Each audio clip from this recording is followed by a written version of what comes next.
goodness, thank you so very much for joining us today at the Glema Mahr Center for the Arts in Madisonville, Kentucky. We are in the Art of the Kids graphic novel gallery exhibit, and so we're really looking forward to walking through with you today and showing you some of the amazing pieces that we have up here from some of the most influential and incredible artists who are currently working in graphic novel publishing for kids. So my wife Liz is going to be reading comments as you all ask questions or have anything along those lines. She's also going to be manning the camera, occasionally passing it off to me to show details on the pieces. So we're going to give it a couple of minutes before we start walking around to get people a chance to get settled in, but thank you all so very much. If anybody wants to type comments in YouTube, I think that you can, and they'll come up in the chat. And so if you do have any questions about any of the stuff that we see, we'll be able to answer those. Liz, do you want to introduce yourself, or can I introduce you? Sure. So if anybody doesn't know Liz, this is Liz. Hello. So Liz actually works here at the Glema Mahr Center for the Arts. She is in charge of community outreach and educational. What else do you do? Well, I do a little bit of marketing. I do publicity and community engagement. Community engagement. Yes. So We are here in the Ann P. Baker Gallery, and it is it's an event space that doesn't have a permanent collection. So the joy of that is we have a new exhibit every 6 to 8 weeks, and we are delighted to have the Art of the Kids graphic novel right now. Gallery admission is always free, but we do ask that you check our hours on our website, glemacenter.org. Before coming out, our summer hours are a little bit different. We are here Monday through Thursday, 9 to 4, with special hours on Glema Center event days. Coming up this week, that is Friday the 14th, Saturday the 15th, and then next week, Friday the 21st, we'll have extended hours. So we would love for you to come out and see us. But yeah, make sure that we're open before you come, especially if you're driving in. yeah, but there's a lot of neat stuff here, and especially if you don't live in an area that has a lot of comic art available to look at. You know, you don't live in New York, you don't live in Columbus, you don't live in California. This is going to be a really neat opportunity to come by and see some stuff done by people's hands, which is great. Take a tiny step backward. Thank you. Just so, well, not, that was a huge step backward. I've got huge legs. Okay. So we're going to start showing some of the stuff. So we'll start over here with the a little cabinet exhibit. So the reason that we scheduled this exhibit to go on during this time, this stretch of dates, is that this is when the Summer Arts Academy camps are going on. So the building also houses a performing arts center where a number of shows are done throughout the year. And about how many seats does it have, Liz? 929. 929. And during the summer, they have a few different camps that are performing arts camps. And so you have a lot of kids in here from elementary up through high school. And so we wanted this exhibit to run concurrently with while there's going to be the most family foot traffic in here. So between the camps themselves and the performances and the families that come in and the people that the families bring, brothers and sisters, cousins, etc., we figured there'd be a lot of foot traffic from people who probably are reading these books and might be inspired by seeing them to make their own, is always the hope. So to that end, the exhibit sort of starts out here in the lobby with this little cabinet display. And one of the things that we've got over here that I thought might be helpful is in the card descriptions on the original art pieces, there's a lot of mention of different types of tools that are being used, of different techniques. And so I wanted to put something together to show people what those tools look like, so that if they're out at an art supply store or if they're looking online, they'll be in a better position to order those or pick those up without saying, well, what's Bristol? I don't know what that is. So we've got a few different things in here, and I'll bring this over. So there's a little layout of some different types of tools, and then there's a little write-up with where the tools are and sort of showing what that kind of thing is. So we've got some Bristol board here. We've got some brush and a dip pen, some technical pens or fixed line pens, some brush pens of different types. I've been personally using the Kuretake Bimoji brush a lot lately and really loving it, and it's sort of pushing me to start working traditionally with my inks again after working digitally for a long time. Watercolors, alcohol-based markers, different things for whiteout, and a sketchbook with some really ratty unfinished drawings, because I think it's important that especially burgeoning artists get a clear sense that sketchbooks aren't necessarily full of beautiful drawings. They're full of problem solving. They can be full of beautiful drawings, but it's okay if your drawings aren't beautiful. You do the sketchbook drawings that are hideous so that you can do beautiful drawings later.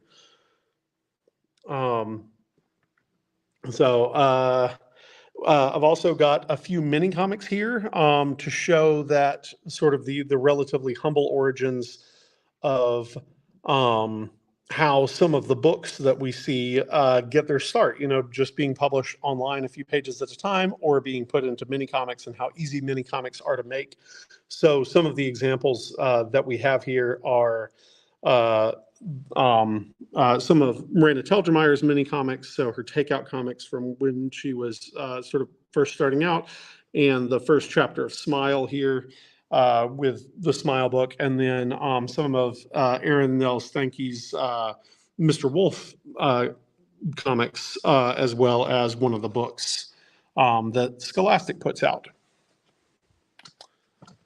Go, and I'll pass the camera back off to Liz. So I figured we'd just move through the gallery one side and then come back out the other. So there isn't really a starting point or an ending point. Everything's sort of meant to be read in whatever order you get to it. But I figured this will give us a way of making sure that we hit everything. So the first piece that we have on this wall is from Matt Kent and Brian Hurt's Poppy and the Lost Lagoon. And so this is a book that they did back in 2016, or that published in 2016.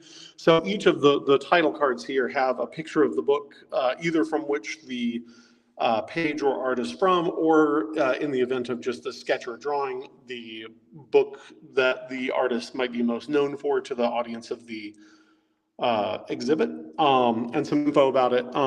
This one is a really lovely piece. I love the style of Brian. If you're only familiar with Brian Hurt's art through The Sixth Gun, you might be used to a very clean, crisp inking style, very tight. This is something that he did that's very loose, and that's really a whole lot of fun, sort of with this really nice sort of sketchy line weight. So he worked in conjunction with Matt Kent for this. Matt wrote the script, Brian drew it, and Matt painted it. So they used the technique that they've been using to do commission sketches for a while, and I really love how this works for comics. So you can see some really nice watercolor work and some nice detail there, but just beautiful pieces, so full of energy and so lively. Next, we have a two-page spread by Joe Flood. So this is from one of First Second Science comics. This is the Birds of Prey book, and so it's a spread featuring a number of different things. So you've got large bird eating an alligator here, which is always fun. I guess this one is got John James Audubon there in the bottom. I assume that's Audubon. Joe, if I'm wrong, you can always correct in the comments. But some really nice work here. Beautiful ink line over blue pencil. Joe's always a neat guy to look at his process stuff, because his finals are great, but he does his roughs in color, which is really fun, which sometimes you see people do digitally, but he does it traditionally. You see sort of sketchy color on the page, which is a lot of fun, but beautiful two-page spread there. So one of our watchers here has a Joe original here. And Maka mentioned that Poppy is his favorite Kent and Hurt comic, which it's a fair favorite to have. So next, I've got a couple of pieces from myself in here, which I did just because, you know, padding out the show. So I included this page from the Creeps because this is our downtown courthouse. And so anybody who's looking at this exhibit in person is going to recognize the locale here. And I thought that might be a fun little snippet to be able to see that. I also included a color version just to show sort of how the page looks when changed to color. Sorry about the reflectiveness of the camera there. It makes it a little bit harder to see on video. Next up, we have a sketch by Lucy Knisley. So you all may know Lucy's work from French Milk and a number of other memoir comics. She does a lot of comics about her youngster these days and about parenthood. She also did a series called Peapod Farms, Apple Crush, and Stepping Stones. And so I thought I would include this. This is a sketch that she did of a squid, which I think is very fun. Over here, we've got one of two pieces by Gail Galligan. So this piece is not on the wall because in the little cards on the side, I am sometimes talking about the approach to making comics. I tried to keep things less artist specific and more process specific because I thought that would be, again, useful for the particular audience. And so this page from Babysitter's Club, Logan Likes Marianne, we put on this pedestal here, partially because it's great. It deserves to be on a pedestal, but more so because it demonstrates one of a number of ways that artists can move from pencils and roughs to final inks. And in this particular instance, it's that Gail put their pencils, printed them out reversed on the back side of the piece and then light boxed it. So the pencils would show through, and that makes it a little bit easier to tighten things up and do the inks without fretting over having to remove the pencil lines down the road. So that's a technique that a number of folks use. Sometimes I use it infrequently, but rather, usually I'll use two pieces, but I have done the flip and print on the back, and I think that's done to great effect here. So I thought that is a neat display where people can walk around and be able to see the backside there.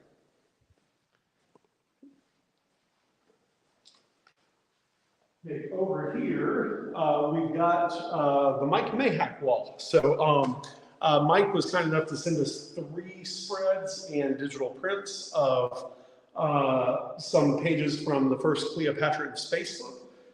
And so I think this is a really neat opportunity to see how much the final art can be transformed by the colors. So something that I think is really interesting here is that Mike doesn't really spot his blacks in the inks. And so a lot of times you'll get these very value-rich, black-heavy finals, but they don't necessarily have the blacks in the original pages. So it's a neat way of seeing how much a piece can be transformed from one to another. And so it's also fun to see there are a few different ways that people have done double page spreads.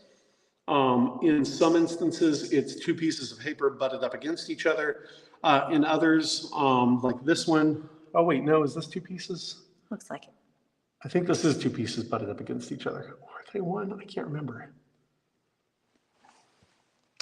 No, I think it's 1 piece.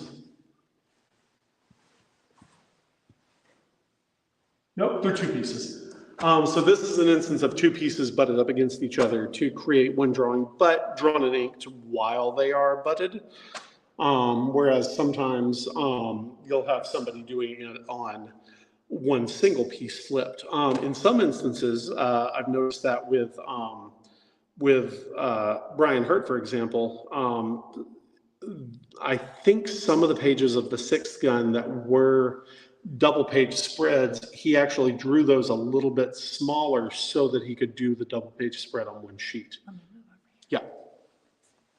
You can keep talking.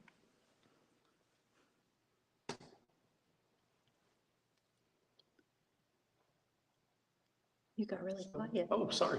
So yeah, some really nice work here.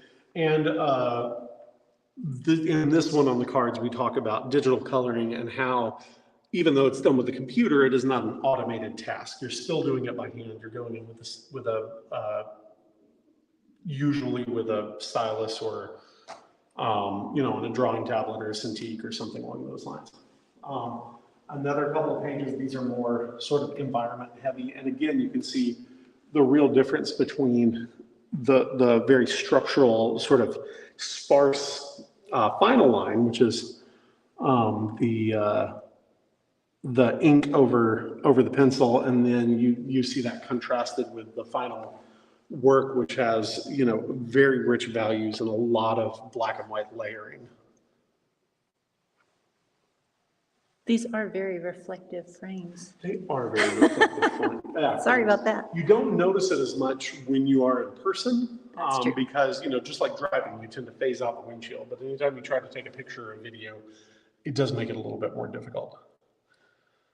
And I've noticed that trying to do museum sketches and things along those lines, I've noticed that if I try to take photos of the swords I'm drawing and things along those lines, like a lot of times it's just a photo of me with sort of the hint of a sword in the background. Yeah, more of these pieces, and you can see how the lettering is added and that sort of thing. Mike's also an example of a type of digital lettering that I really like to do myself if I'm using a font, and that I know a number of other people do, which is to still draw the balloons into the art, and that way they integrate really well with the art. You're matching your line weight. It makes editing a little bit trickier if your editor is an after the fact editor as opposed to a preliminary stage editor. But you can get some really nice fluidity of the line there and get a good balance of lettering and line art. And then you can go in and add the text afterwards. There's a lot of folks who work this way. There's a lot of folks who work strictly digital, and you'll see examples of that as well. Let me just get a side-by-side here.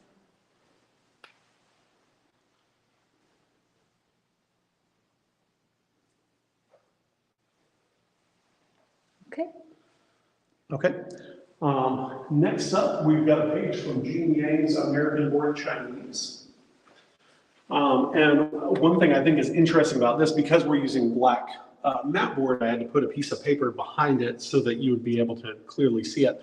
But this page is drawn and inked on tracing paper, so it's very light. And I did not talk to Jean about the process behind this, but I assume that this is over the roughs, and that the drawing is tightened up on top of the roughs and inked there, and that's the purpose of the tracing paper. Although, it may just be that tracing paper is what he had to hand. My first book is just all done on, well, the first half of it is done on computer paper because that's what I could afford at the time, versus cardstock or Bristol. And so we've got a side-by-side here of the inks, and then a print of the colored work with the lettering in play. And this is an instance where you can see the lettering is wholly digital and the word balloons are put in after the fact. Although you can see the line weight of the word balloons still match the line weight of the art. So that's a really good integration there.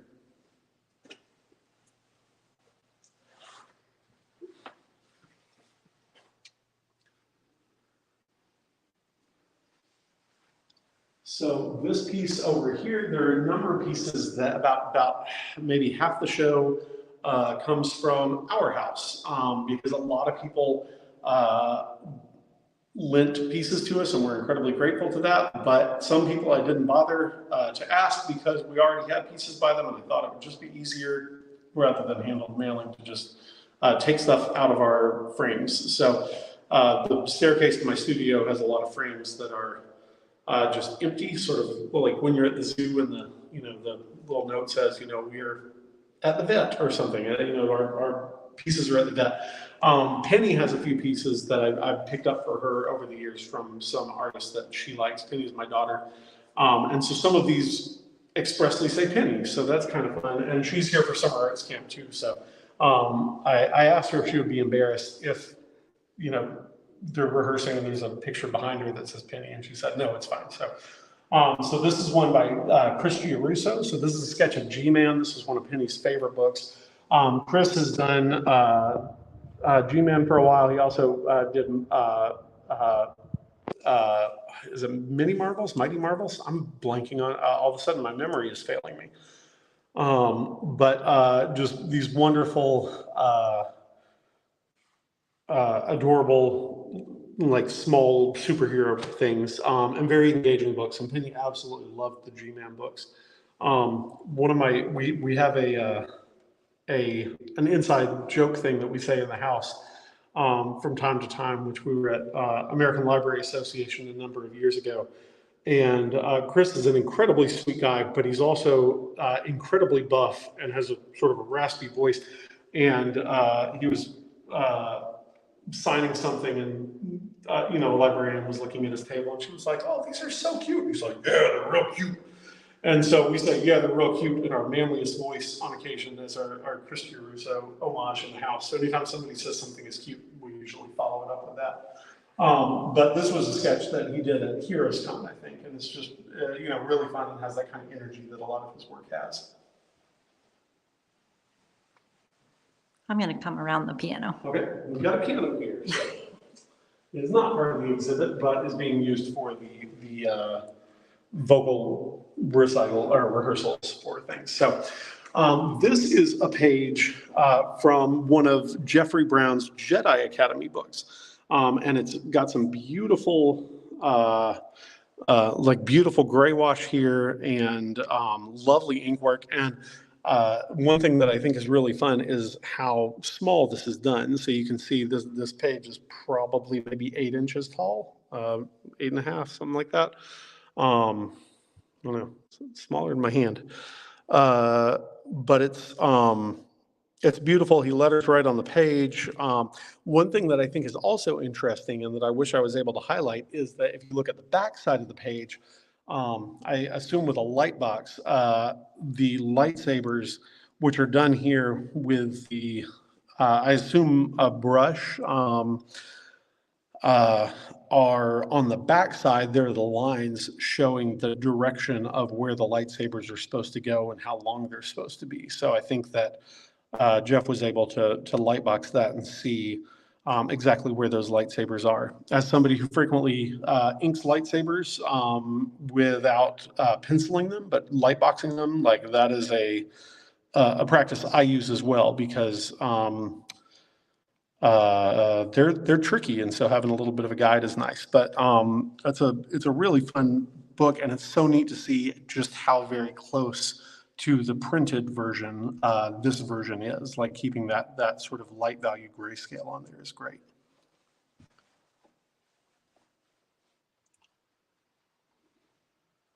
Okay, so now we're going to move around to the other side of the gallery. So there's actually two galleries here that are all part of the same gallery, but this side is also pretty big. So it's a really nice space with a lot of room here. So here we've got a sketch of Theodore Roosevelt as he appears in The Life and Times of Scrooge McDuck. So let me ignore my friend Kyle, who is texting me. So this is, yeah, just a sketch that Don did. Don is also a Kentucky native, so it's sort of fun to be able to show another Kentucky artist here in the show. So if you aren't familiar with Life and Times of Scrooge McDuck, in it, it's sort of Scrooge's adventures over the course of his life, interacting with a number of historical figures from that period. And so Theodore Roosevelt is one of those. As he's my favorite president, and as he popped in, I asked Don if he'd do a sketch of him a number of years back. And so that one is one from the Schweizer house there. But I like that piece a lot. So if you're ever looking to read a Kentucky story with Uncle Scrooge, there's one Is it in Where this he book does right here? yeah, it's in this book here, which I think is being published by Fantagraphics right now. It's gone through a number of publishers over the last 10 years, whoever has the duck license at the time. So I think the current one is Fantagraphics.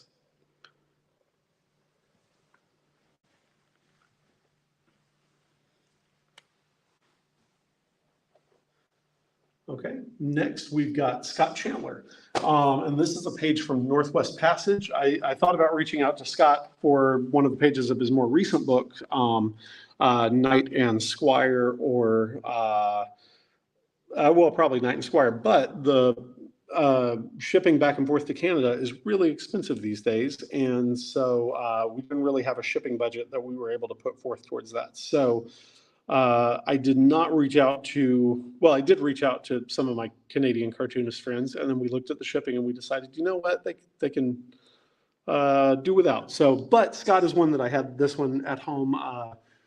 Northwest Passage is a book that was part of why I went with Oni for my first series, because they were doing historical adventure stuff that was kind of cartoony, and that was exactly what I wanted to be doing. So I met Scott at my first ever comic convention, which was SPX in 2006, 2007, and maybe 2006. And this is the first piece of comic art that I ever bought. And so you've got this, this is from a flashback sequence, I think. So usually he has borders drawn in, but I think this one was lacking in borders.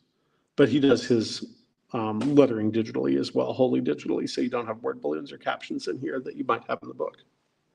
Did you go to SPX your first year of grad school? I think so, yeah, because I had one mini that I'd done before going up there, so, or two minis, I guess. That would have been 2006. Yeah. So here's a sketch of Phony Bone by Jeff Smith. Dressed as Captain Ahab. And I've had a chance to get to know Jeff a little bit better over a number of years, but I first met him in Florida, in Gainesville, at the Don Alt used to put on a sort of a comic symposium for graduate students. And I was a grad student, although not in Florida, but I drove down. It was about a 7 or 8 hour drive, and was able to sit in on all the lectures and the talks and that sort of thing. And they had me come to dinner with them, which was great. They were very welcoming. Tom Hart had not yet started up the sequential artist workshop down there, but he was involved in the things that were going on. I don't know if he was teaching at North Florida or not at the time, but there were rumbles about sequential artist workshops starting up. So Jeff did this piece there, and I've had it hanging in my studio for a while since. And I love Phony Bone's a favorite comic character, so that one's really a whole lot of fun to get to see. Next, we've got a Mr. Wolf strip. So this is Aaron Nels Steinke. And Aaron, if I'm mispronouncing your name, I apologize. I don't actually know how it's pronounced. But this one is, I really love it, both because it's very funny and also because Scholastic chose not to include it in the Mr. Wolf books, because it references somebody calling somebody a junkie. Hey, Craig, saw a note. So it's, Margot called me a junkie. Do you know what that means? It means I eat a lot of junk food. So, of course, this has led to us in the house, referring to each other as junkies when we're eating a lot of junk food. But I thought this was a really lovely piece. It's very cute. And you can see Aaron is working on this very toothy paper here, but it gets just this absolutely crisp line. I need to ask what pen he's using, because that's beautiful. It's like really lovely work. Next, we have a sketch by Hope Larson. And so this is ink over orange pencil. And this is of two of the characters, Shasta and Abby, from the graphic novel Chiggers, which was published in 2008. And so Hope has done a number of really lovely books, a lot of them geared towards kid or sort of young adult readers. So notably, I think one of her biggest or most widely read books is the comic adaptation of Wrinkle in Time, but Triggers is one that I really like, and so I'm glad to be able to include this piece here. Okay, so now we're moving over to the right wall. So that's the left wall for the show. And now we can move over here. So this is another page by Joe Flood. So this is a 2-page spread from Knee Deep, which is a book that he published in 2023. And it's a really, very indicative of Joe's style. It's very lively. You get a lot of full figure stuff where you see, the characters and how they're interacting with the environment. And I think it's also, this is one that we talked about in the text card about how, another example of how one goes from pencil to ink. So in this instance, Joe is penciling directly on the board in blue pencil and then inking on top of that. And I haven't talked to Joe about this. I know he's a big blue line proponent guy, but Prismacolor, as far as I know, discontinued their Coal Erase pencils in 2020. I have quite a few in a drawer that I use over the years in various stages of sharpened length. I know a lot of other people did. I don't know if that's one of those things that there was a run on Coal Erase when that was announced and people have their lifetime stock and hope that that will do them. But it's always hard when a tool that a lot of people rely on is discontinued, and we're seeing that various things happening with digital proponents as well. Here is a piece from Amy Ignatow's Popularity Papers, which has the lengthy subtitle of Research for the Social Improvement and General Betterment of Lydia Goldblatt and Julia Graham Chang. And so this is a page from one of those books. And you can see that there's a lot of different mediums that Amy is utilizing here, especially sort of to suggest the sort of diary art of the age of the protagonist. So there's a lot of colored pencil in here, marker. So it's a really neat way of incorporating a lot of these different mediums into one piece. So I've seen a number of kids lurking around this one and looking at it, and I think it's really fun that this one's drawing a lot of eyeballs and attention.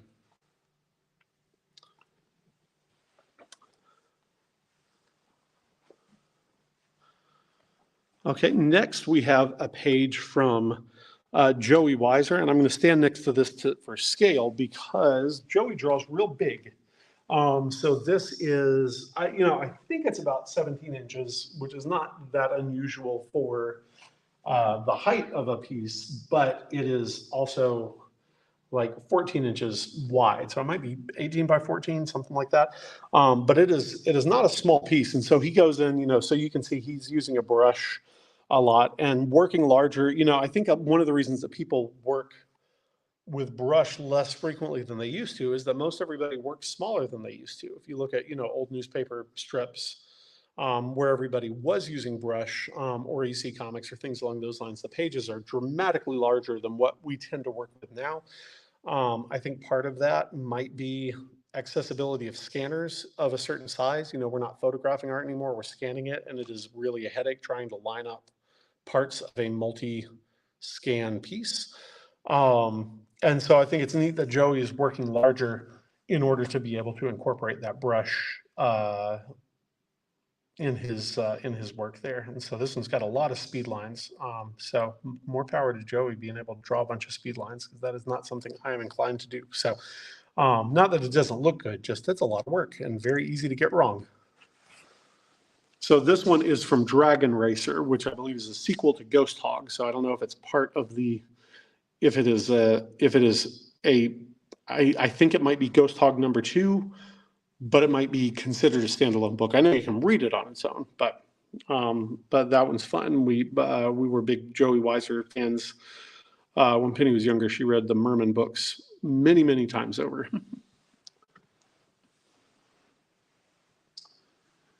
Okay, and on the opposite side of scale things, we have a double page spread by Lucy by Lucy Bellwood.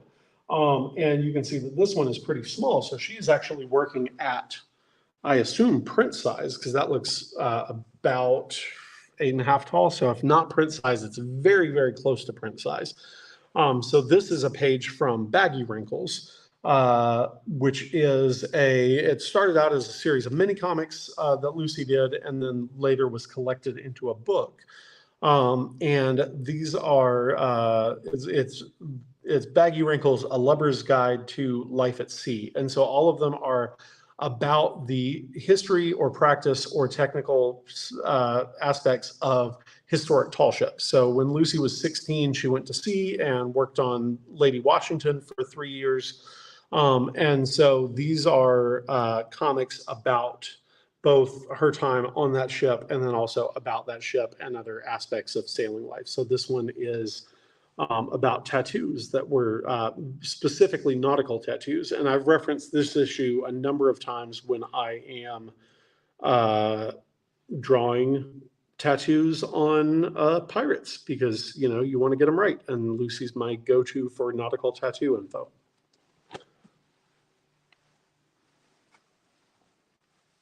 Okay, next we have a page from Cody. So this is Jared Cullum.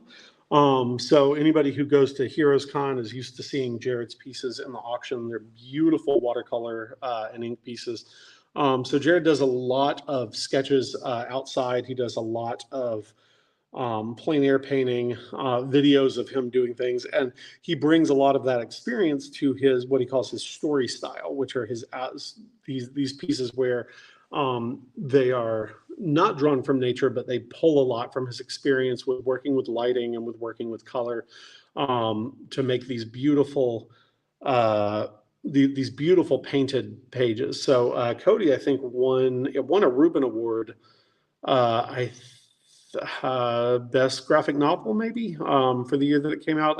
I apologize for not knowing the specifics of what the award was, but it's a beautiful book. And this is a lovely page from it. You've got the rain coming down in white, which I love getting to see how different artists draw rain. Everybody draws rain a little bit differently, and this is a fun one with these long, very angular streaks coming in here.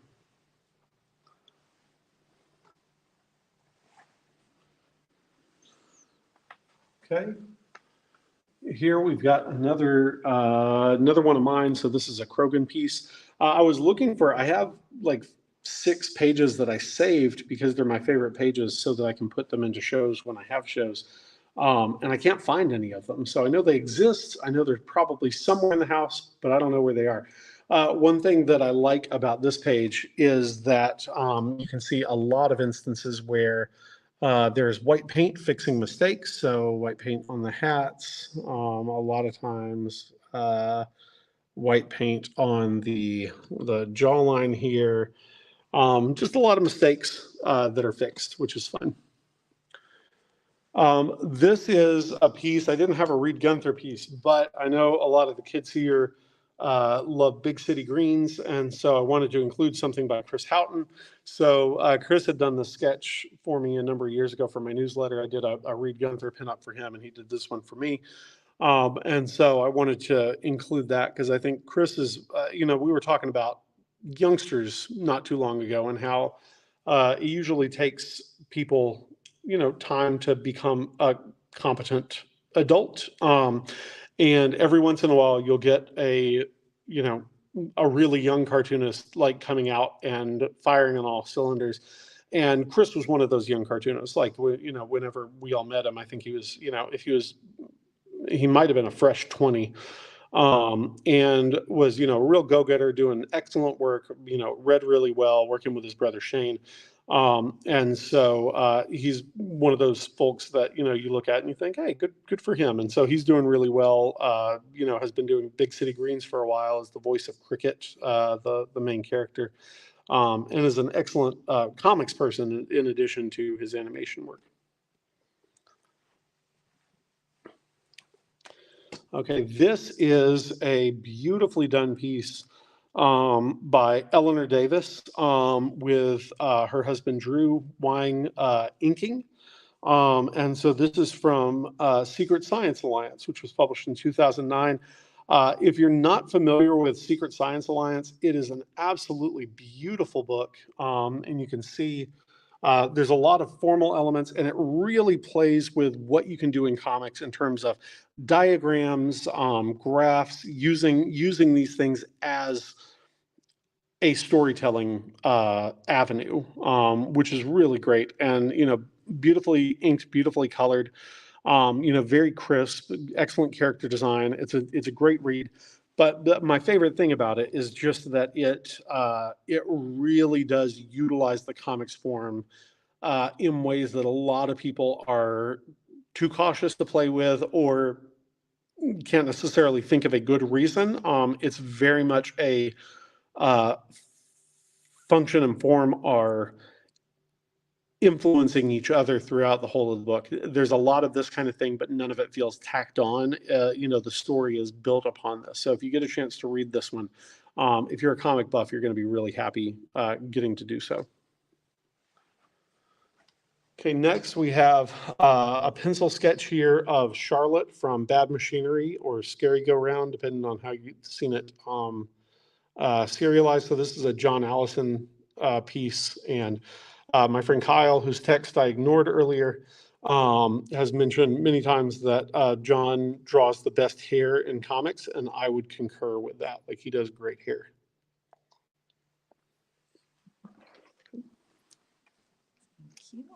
Okay. We'll move on to this last section of the wall here. So here we've got another one by me. This is from the car maintenance graphic novel that I did, which I had forgotten that I did traditionally. I assumed that I did that one digitally because it would have been easier to do digitally, drawn a bunch of cars and things like that. But nope, found a big stack of pages from it. So apparently, I did it on paper. Easy isn't always the choice you make. Easy isn't always the choice I make. I did do the text that, well, I drew in all the balloons in there. And again, you can see some whiteout in there, where I'm changing things. And I had to use the font that the publisher chose, which I actually had to use two different, but the publisher changed the font after we were mostly done with it. So that necessitated redoing most of the balloons digitally. So that was a little bit of a headache, but I still placed in the font and then did everything around it so that I would know exactly how much space I would theoretically have. This is a page from Ethan Aldridge's Legend of Brightblade, and I love how colorful this piece is. So Ethan uses watercolor with his ink to do his colors. We've got a few traditional color pieces in here. Most folks, tend to work digitally for a variety of reasons. But this one I think is really lovely. You can see sort of the very fine detail of these people in the background here. You've got the very vibrant colors. I was kind of surprised that this was water. It says it's watercolor on his paperwork, but it's so bright and vibrant. I assumed it was gouache when I first saw it, but it's just really lovely work. And I think it's also neat to see how different people handle shadow with watercolor. So Ethan looks like he does the same approach that Matt did on Poppy, which is that the shadow is sort of a mixed, like indigo gray, kind of overlaid on top of local color, and I think that works really well here, and it kind of ties it together, especially with the sort of purple overall that's dominating. Like it helps to lock in those the green and yellow and blues in a way that it could be really easy for them to kind of stand out and make the page not feel as unified as it otherwise might, and those shadows really help to bring it all together.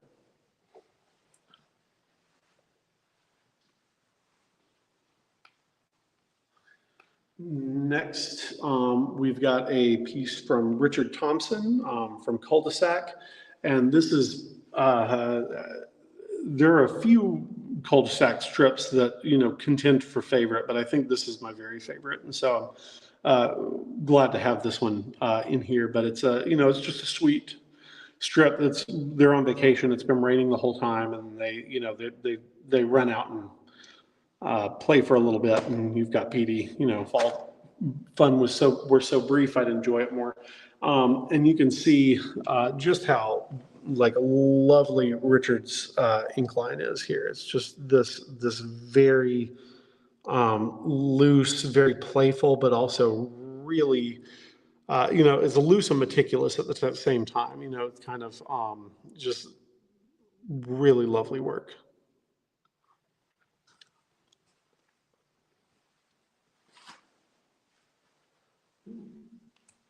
Here we've got just a page of little character sketches by Alex Toth.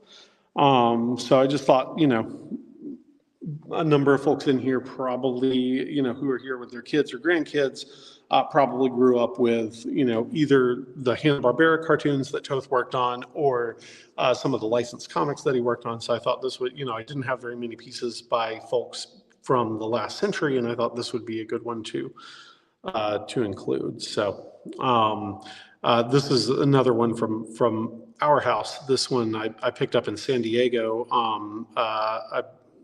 Andy Suriano pulled me over to an art dealer, and we were looking through a bunch of the stuff that that dealer had. And so I picked up this, and I think he picked up a John Romita Sr.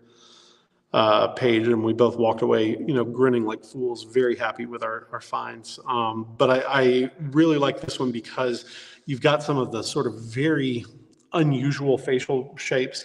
Toth is great for, having these very simple gestural shapes for faces that really differentiate one from another. So like the way that this mustache is drawn here and the width of that face, this lady's, just bare existence of a nose, and of course this sort of pulpy submarine or pilot guy. I just thought this was a wonderful piece here. So Toth was very prolific, and I think there are gazillions of Toth sketch pages floating around, and so I'm really glad of that, because it's really neat to be able to see one of them up close.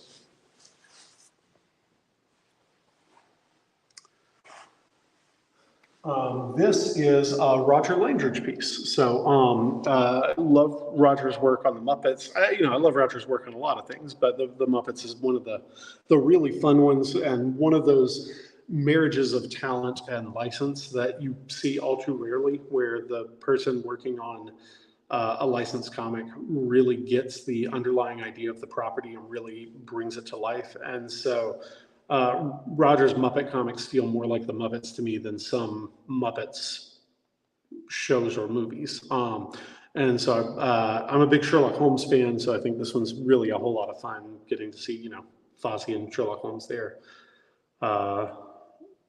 Sherlock with his real pipe and Fozzie with his bubble pipe. So, and again, talk about meticulous inking. You can see this beautiful tight work in here, and I can think of few people who ink as meticulously and crisply as does Roger.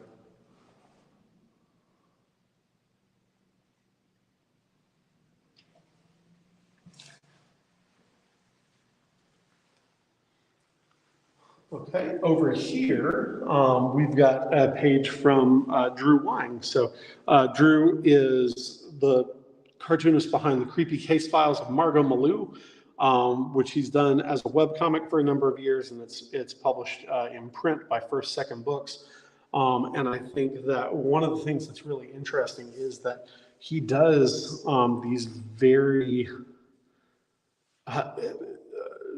Drew's a big ink guy, and seeing how he does in just straight ink these very tight value gradients, it's almost, I don't even know if the camera will pick it up, how tight it is. I think it's a little too close. Hard to tell. Let's see. I wonder if we can, nope, we can't zoom in, so.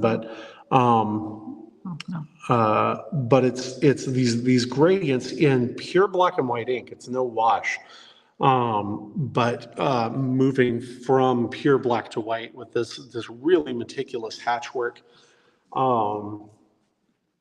and really taking a lot of control of how the value looks in the ink, and then when working in the color, being able to overlay that color without necessarily having to go in and do much shadow work.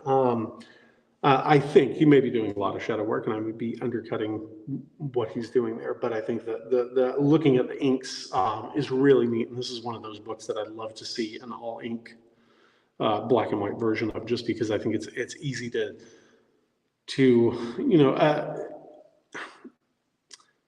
it's not a bad thing to miss some of the things that you notice in the black and white ink when it's colored, because the job of every stage of the comic is to make a unified whole that creates something. And so if you're not noticing an individual component of it, that's not a bad thing. That just means that the author is successfully combining all of the elements to create an engaging story. That said, you notice different things when you're looking at something in black and white, and this is one of those books. There's a few people that I really wish there were black and white editions of their work published in the U.S. the same way that you see, or in North America, because there are some Canadian folks. I'd love to see a Tony Cliff, the new Delilah Dirk book in black and white. But that and this are like two of my, boy, I wish there was a black and white version book. So in lieu of that, being able to see the page in person is a real treat for me.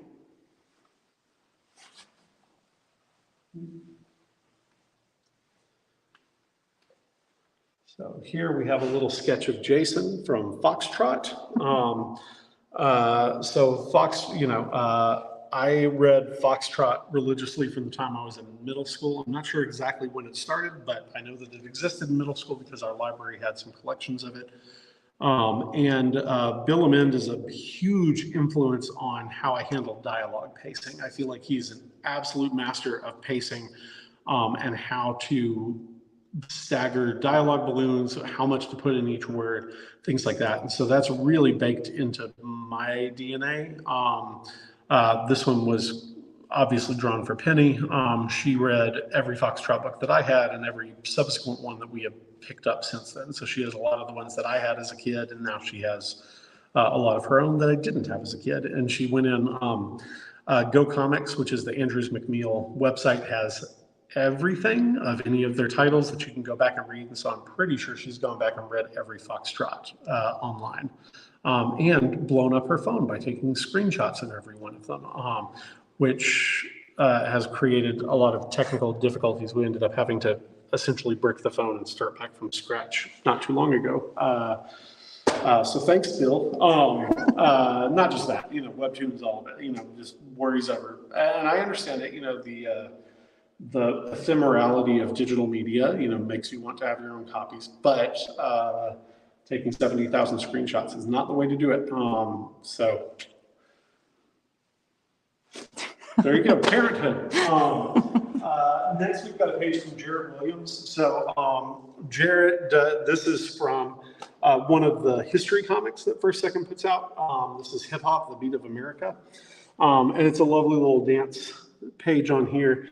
And Jarrett letters everything traditionally. And so I knew this page was coming in, but I didn't have it in hand yet. And so when I wrote up the card to go next to it, was all about hand lettering. And then I got this page and it didn't have any words in it. So I had to rework where that little essay went. But it's some lovely work. And I love how you can see, where he's figuring out so much on the page.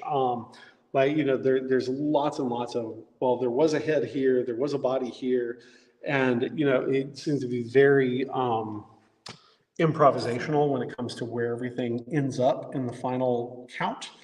And there's also, there's a lot of white paint on the boards, and I know some artists that are hesitant to show their pages because they don't like the white paint. They think it, somehow lessens. I love how it just shows the process, and it shows how much people make mistakes and changes, and it's wonderful.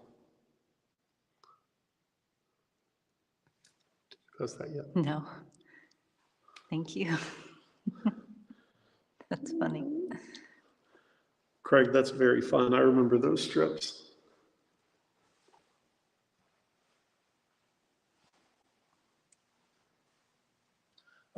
here we have our second piece from Gail Galligan, and this is a 2-page spread, also from one of the Babysitters Club books.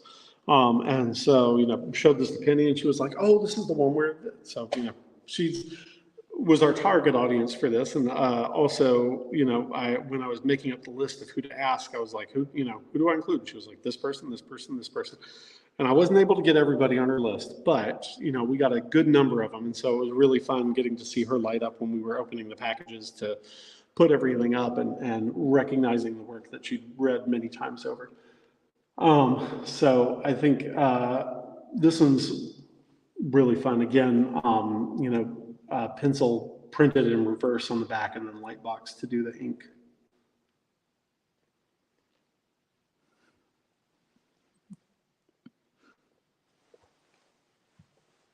Okay, we've only got 4 more pieces. So those of you who have been here the whole time, thank you for your patience with moving through.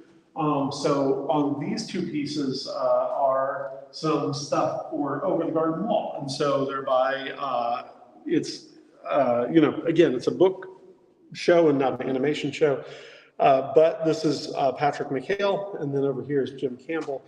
And, they worked together to do there was an ongoing Over the Garden Wall comic, but McHale and Campbell did an absolutely exceptional sort of 4-issue miniseries, which is collected in a book called Tome of the Unknown. And it's, it incorporates elements that weren't used in the show. So I think when they were originally planning the show, it was going to be maybe 18 episodes with the potential for more, or 18 chapters, and it ended up being 10. And so although, they're not direct episodes translated, there are parts from each that were sort of pulled, and it makes for a really wonderful read. And so if you're an Over the Garden Wall fan, that's a great book. But I got this from Patrick in New York. He was there a couple of years ago at the show. And then these are by Jim Campbell, who was a story artist on the show and the artist of the comic, and just does a beautiful job of these pieces. So these lovely watercolor pieces, one with Wirt and Beatrice, and one with Greg and the frog with the ever-changing name. Next, we've got a piece by Stan Sakai here. So Stan sent this in a little while ago, and this is a newer piece, published last year. And this is from the Teenage Mutant Ninja Turtles Usagi Yojimbo crossover, Where When. And so when I asked Stan about a piece, he was like, do you want a straight Usagi piece or do you want a Ninja Turtle piece? And although I thought, for me personally, I want to see a straight Usagi piece, I figured that there's a very good chance that the vast majority of the audience either first became familiar with Usagi or was only familiar with Usagi through Ninja Turtles. So this would be a real fun way of demonstrating sort of how those crossovers happen in comics as much as they do in animation.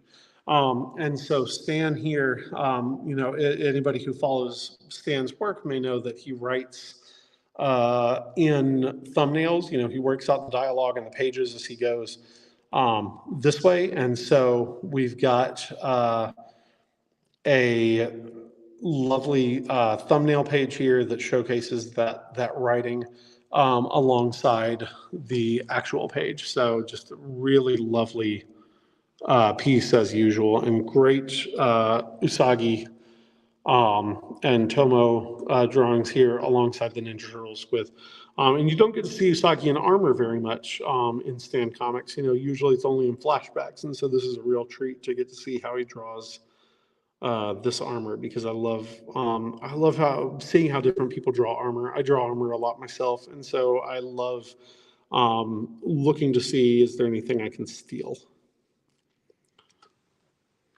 And then the last piece in the show over on this wall is the sketch by Raina Telgemeier. And so Raina is, of course, one of the most widely read American cartoonists, especially for this age demographic. And so we wanted to include a piece by her here. So this is a drawing of a mermaid, which is from about, I want to say 2007. I think that sounds right. And just a lovely piece here. I think this was done with a Pentel pocket brush on top of pencil. And anybody who's used the Pentel pocket brush, and I want to say it's the squishy one, like there's two Pentel pocket brushes. There's the squishy one that has the ink inside of it, and then there's the hard, the really hard plastic one with the silver character on it that takes the cartridges. And I'm pretty sure this was the squishy one. And if you've used the squishy one, you know that the ink grays up considerably if you erase the pencil lines underneath. So these are a little bit gray here, and you can kind of see that that penciling taking that ink there. And so I don't know that people are using that one all that much anymore. I see it from time to time, but in stores, but I don't see that one on people's tables as much as I saw it when it first came out, which was in the mid-2000s. That is it for the show. So I really appreciate everybody joining me today and letting me take you through and show it. If you find yourself in or around Madisonville, Kentucky, again, check the hours of the Glema Mahr Center for the Arts so that you can come by and see them in person, because they're really worth checking out. And looking at that detail up close, I think the Drew piece especially is a good example of something that you can't really get a clear sense of unless you're looking at it there, because I can't even imagine, it's, does he have tiny robots inking that? I assume not. It's just the amount of sheer detail that can be done at so small a scale is absolutely astounding. Chris, Mike wants to know, is there a catalog of the show? There is not a catalog of the show. I did not ask when I was initially gathering things from people, and I figured there might be rights issues with republishing, and so I'm also busier than I would like to be, and while putting the show up was something that I really wanted to do, I did not think that putting together a book was something that I would be able to work with my schedule. So disappointingly, there is not a catalog. I'm sorry. Thank you. I do want to mention the show is here through July 14th. Okay. So like I did mention this at the beginning, but we do have some extended hour days if Monday through Thursday, 9 to 4 does not work great for your schedule. We're going to have extended hours on Friday, June 14th, Saturday, June 15th, Friday, June 21st, and then again the weekend of July 12th through 14th on that Friday, Saturday, and Sunday. So if you want to plan a trip, check out the Glema Mahr Center for the Arts website at glemacenter.org or contact Chris and he can direct you to me. Yep. All right, everybody, thank you so very much for joining us today. And I'm glad to be able to spend my Sunday evening with you and go out, read some comics. Oh, one more question. Oh, yeah. Mike asked, could you put together a checklist for your Patreon? Oh, maybe like a list of the pieces that are here? Yeah, absolutely. Like the books that they're pulling from, or who the artists are, or maybe if we give him another minute, maybe he can let us know. Okay. Oh, Matt Vaughn wants to know if he missed the giveaway. Oh, I'll give you a piece. You can have those side pieces. He's not. He said it's not for sale, but he's not going to. I'm just messing. Just kidding. Okay, Mike says, lovely space, nicely done. Says a former museum archivist and exhibit writer. Oh, very neat.